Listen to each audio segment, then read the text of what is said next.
Hi, this is an update video around the general crypto market. We will look at Bitcoin, we will look at Ethereum, we will also look at Bitcoin relative to Ethereum. So how is Bitcoin performing over the long term versus Ethereum? And we will also look at things such as the Bitcoin dominance or the Ethereum dominance. So we'll try to get a general idea of where the crypto market is currently at, where it might be headed, what are the current risks versus rewards, does it make sense to speculate in altcoins right now, and what in general could be a good crypto allocation, say versus your stock portfolio. Does it make sense to currently be heavy on crypto, or does it rather make sense to go a bit more passive and maybe go a bit in fiat or in stocks? So first of all, let's look at Bitcoin. This is the long-term Bitcoin chart since 2010, so more than 10 years of data. These are just imaginary lines. These are not regression lines or anything like that. It just tries to connect as many data points here at the bottom as possible. Same goes here for those tops. And obviously those lines, they can be broken over time. But if you just look at this and if you maybe zoom in a little, we can see that in case we stay in this range, that the ceiling until end of the year for Bitcoin is at around 70k, maybe 71k. So there's the potential to grow by 50%. If we grow more than that, then these lines here get broken, which is very well possible. But I prefer, if we do reach these kind of levels, not to be too heavy in crypto anymore, because then you're really speculating on some kind of super cycle, right? There's the cycle theory that we hit a new high every 4 years or so. Some people say that these cycles are also extending over time because the market gets larger, it takes more time to grow. And the super cycle theory would basically say that we are going straight up, we ignore the previous tops and we just simply continue rising. Now these lines are simply drawings. What we can also look at are regression lines. So this is now a regression chart over the overall price history of Bitcoin.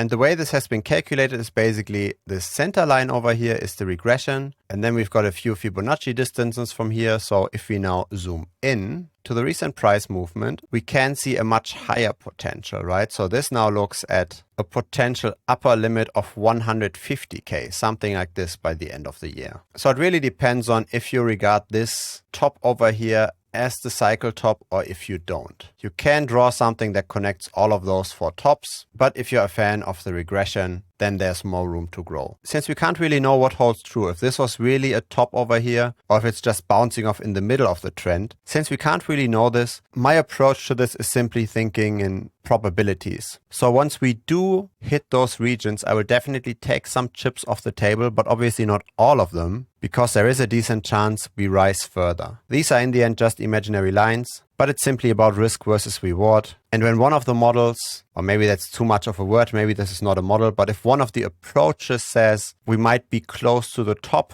then I do think it does make sense to de-risk somewhat. And once we hit these kinds of levels over here, then I think it makes sense to de-risk a lot. So basically to shift from crypto to more traditional assets, maybe use the money during that cash out for a down payment on a house, maybe use the money to simply shift to the stock market, something like that. But risk versus reward at these kind of levels, when they historically have been pretty high, at that kind of a situation, it's probably not too good to be very heavy in crypto, especially in altcoins. Now, speaking of altcoins, I like to look at Ethereum. Not because Ethereum is particularly an altcoin. It's basically one of the two major coins now, right? Ethereum, Bitcoin, Cardano. But the reason why I like to look at Ethereum in particular is because it's very highly correlated to the altcoins. When you look at correlation coefficients between Ethereum and various altcoins and Bitcoin with those altcoins, you can see that in general, the Ethereum correlation is higher with the altcoin than the Bitcoin correlation. So the number here on the second row tends to be higher than the number on the first row. And what that means is that Ethereum tends to move more in tandem with altcoins than Bitcoin does. So when you look at the cross correlations over here, Ethereum has the highest. The average correlation of Ethereum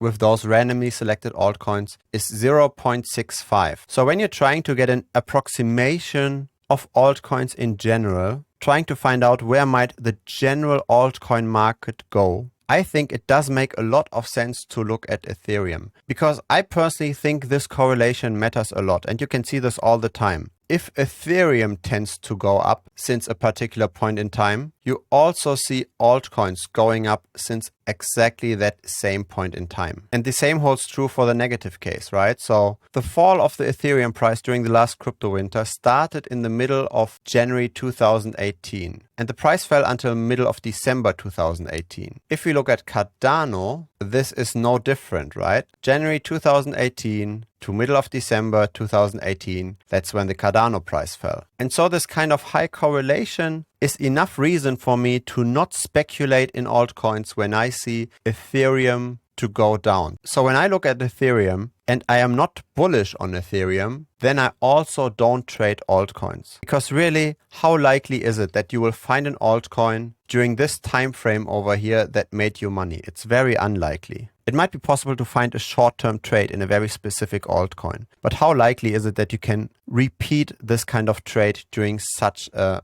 market? So really, it does matter where Ethereum is going. And obviously, this recent top over here, where we do seem to see some kind of resistance at something around 4K, isn't too great. We seem to be trading in some kind of sideways range over here. And the potential risk of losing almost half the money versus the potential reward of gaining 20% doesn't seem too attractive. Now, that being said, nobody knows if this will continue, right? If this kind of trading range will stay intact. But if you're following this channel at all, you're probably familiar with those two moving averages. The 23-day moving average here in light blue and the 39-day moving average here in dark blue. Sorry to the long-term subscribers that already know about this, but around 80% of the people that watch my channel, they are first-time viewers, so I have to repeat this. This is a backtest of the 23-day moving average and of the 39-day moving average. And the trading strategy is as follows. When the price falls below the moving average, so the moving average here is in purple, when the Ethereum price falls below, then we are completely outside of the market. So we are in cash. The portfolio line here in gray is completely flat. When the price goes above the moving average, then we enter the market, we buy Ethereum, and so we follow the price movements. Now, when you do this back test, this is a back test completely without any trading fees. This is simply to find out what moving average predict the price movements the best. If you do this back test, you find out the 23-day moving average works well. The 39-day works pretty well too. So here again, I toggle between those two moving averages. We can see the portfolio line is above the Ethereum price for both cases. And so I haven't just randomly tested only those two. I've tested quite a few of those moving averages. So these are here the ones in the first column.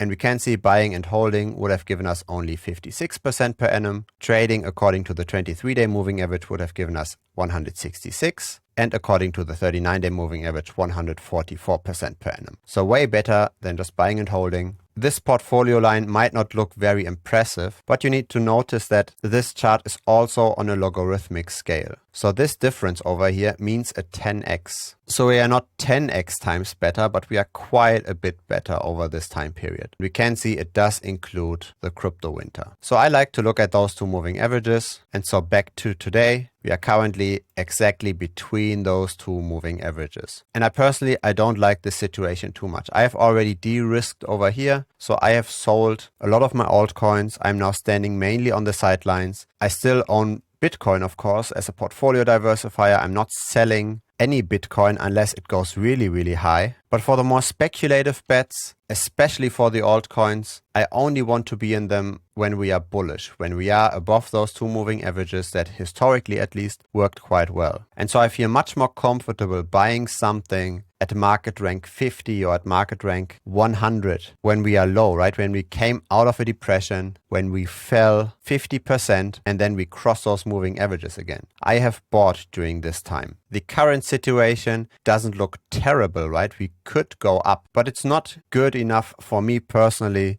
to go really heavy on altcoins, to really do large speculative bets. I simply want to be somewhat safe, whatever that means in crypto. I want to be somewhat safe in my assessment that we do have positive momentum. And we have already fallen 15% from the recent top, and I don't see this positive momentum just yet. But this might change quickly, right? It only takes a pretty modest move, maybe to 3,500 or something like this, staying above this for a while. Then I would be more bullish again, and then I think it does make sense to speculate again more on altcoins. Now, another problem I have with the current market is the long-term dominance of Bitcoin. We are currently at 41%. The all-time low is at 36%, so we are not that far away from the all-time low. And the problem here is the lower we are on this chart, the more willingness there is in the market to take on risk. And at some point, this might go wrong, right? If everybody takes very, very speculative bets and pushes up coins that don't have a lot of fundamentals behind them, then it doesn't take too much of a move in the wrong direction for the complete market to totally collapse. And that's exactly what happened over here, right? This is early 2018. We were very low on Bitcoin dominance, a lot of risk taking. Bitcoin was a very small fraction of all of crypto. And so what happened afterwards is that the altcoins, they got completely destroyed. 98% loss in Cardano. You put in $100, you get $2 back. That's definitely not where you want to be. Now, that being said, I am not entirely sure if this will be again the low point. So if we do now reach 36% and the overall momentum still looks bullish, I would probably not sell everything just yet. And the reason is rather fundamentally speaking, right? At this point over here, we had a lot of ICOs, we had a lot of white papers, a lot of ideas. People raised money for their ICOs, but there was very little adoption happening. It was simply ideas. Nowadays, that's very different, right? We've got real decentralized finance. You can get 4 or 5% on your stable coin, a real return on your money. You can use decentralized exchanges, completely forgetting about all this censorship that might happen with Coinbase and Binance and all those other centralized exchanges. You also have NFT trading. So there's a lot of real things going on. Most of it is still short-term speculation driven though, but still there is something happening, and so it does make sense that Bitcoin over the very long term becomes a smaller fraction of all of crypto. Bitcoin is simply a store of value. It's simply a portfolio diversifier. It can be a method of payment as in El Salvador, but there's no real broad adoption yet, right? Right now, it's still just a store of value, and all the altcoins, and especially Ethereum, they've got real application, some of it being long-term investment, as in returns of DeFi, but most of it's still speculation. So if the market does turn around at some point, and who knows where this is, maybe this is at 30%, maybe this is at 25%, if we do get very heated, and I think it won't take a lot of brains to really find this out, right? If there's a lot of hype again in the media, which currently is not the case, if we do see a lot of hype, if we do see a lot of crappy projects again going through the roof, then we are very likely to be low here as well. And what I do think is that even though Ethereum does have a lot of adoption now, it's probably during a crypto winter still going down massively. It's probably not going to hold value as well as Bitcoin, because Bitcoin is really held for the very long term by institutional investors, even by retail, just to cancel out portfolio volatility from, say, stocks. But Ethereum's use cases, they are still pretty much bound to speculation. And so when there's a crypto winter, then the speculation obviously will dry up as well. The usage of Ethereum will dry up as well. And so we've basically got a pro-cyclical business model here for Ethereum. If things tend to go down, they are, in my humble opinion, likely to go down further for Ethereum, even though it is a well-established asset with use cases. But those use cases, they are pro-cyclical.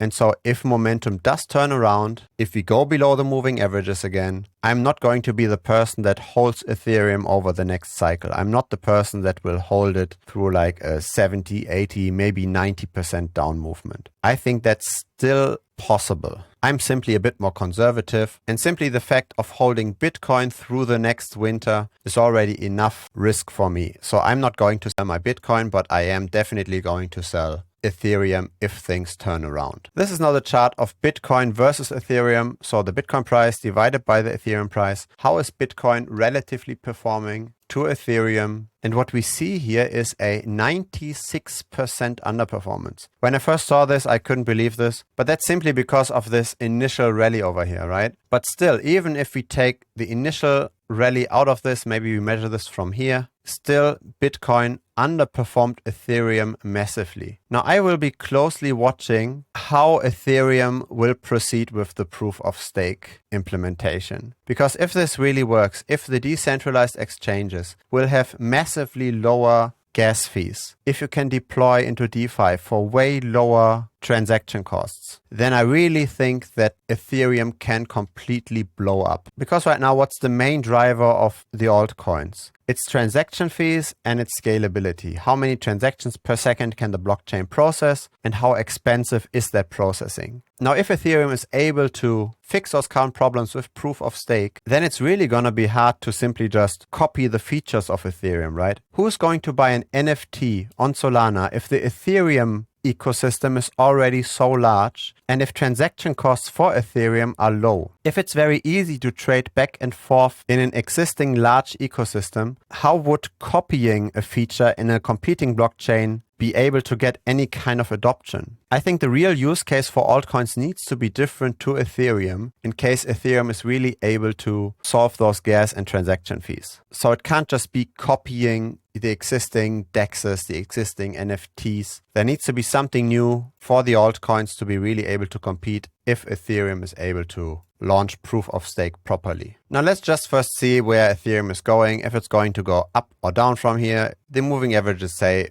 we are neutral. History says that Septembers are not too bullish for crypto, but we've already come down, right? We are down now 4% in Bitcoin in September. The average is around 6%. So really, for me, it's now time to stay on the sidelines and get a real signal. Until then, I'm simply risk off. If you enjoyed this video, feel free to join us on Telegram. We've got 2 channels, a public chat with around 600 people, and a news channel, an announcement channel here, where I post my personal opinion about the market, where I also post whenever new videos come out, which by the way happens every day. I publish a video every single day, so feel free to subscribe as well. Thanks in case you've given a like. YouTube will then help to grow the channel. See you next time, and bye bye.